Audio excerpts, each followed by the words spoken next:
অসম প্ৰদেশ কংগ্ৰেছৰ সভাপতি ভূপেন কুমাৰ বৰা ডাঙৰীয়াৰ প্ৰস্তাৱক ৰাইজ দলৰ সভাপতি অখিল গগৈ ডাঙৰীয়াই সমৰ্থন জনাইছে, প্ৰস্তাৱক সঁহাৰি জনাইছে আৰু সঁহাৰি জনাই মিত্ৰতাৰ অটুট ৰখাৰ স্বাৰ্থত ৰাইজ দলে কংগ্ৰেছক যি সমালোচনা কৰি আছে সেই সমালোচনা নকৰাৰ সিদ্ধান্ত লৈছে।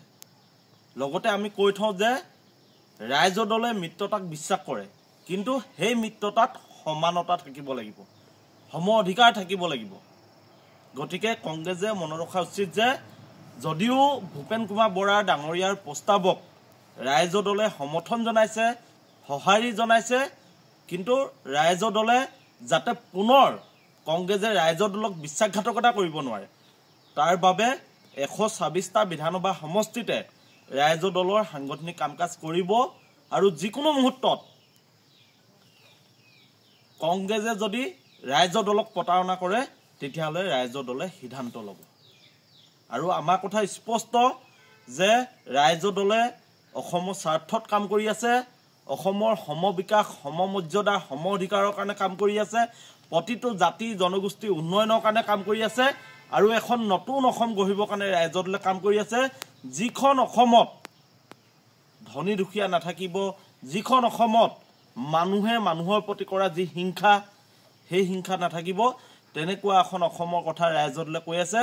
গতিকে ৰাইজ দলে অসমৰ মানুহৰ স্বাৰ্থত কাম কৰি আছে, অসমৰ বাবে কাম কৰি আছে, কোনো ৰাষ্ট্ৰীয় দলৰ অনুগ্ৰহ প্ৰাপ্ত হৈ ৰাইজ দল অসমৰ ৰাজনীতিত কাম কৰি থকা নাই। আৰু আমি পুনৰ কৈছোঁ, অসমৰ ৰাজনীতিত ৰাইজ দলৰ উত্থান হৈছে, ৰাইজ দলক ৰাইজে আঁকোৱালি লৈছে। গতিকে কংগ্ৰেছে মনত ৰখা উচিত, যদি বিশ্বাসঘাতকতা হয় তাৰ প্ৰত্যুত্তৰ অনাগত দিনত ৰাইজ দলে দিব।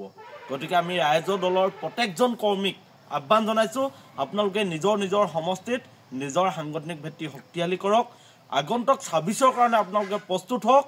যদি মিত্ৰতা হয় তেতিয়াহ'লে আমি বিজেপিক হৰুৱা স্বাৰ্থত মিত্ৰতা কৰিম, যদি মিত্ৰতা হয় সেই মিত্ৰতাত সমানতা থাকিব লাগিব।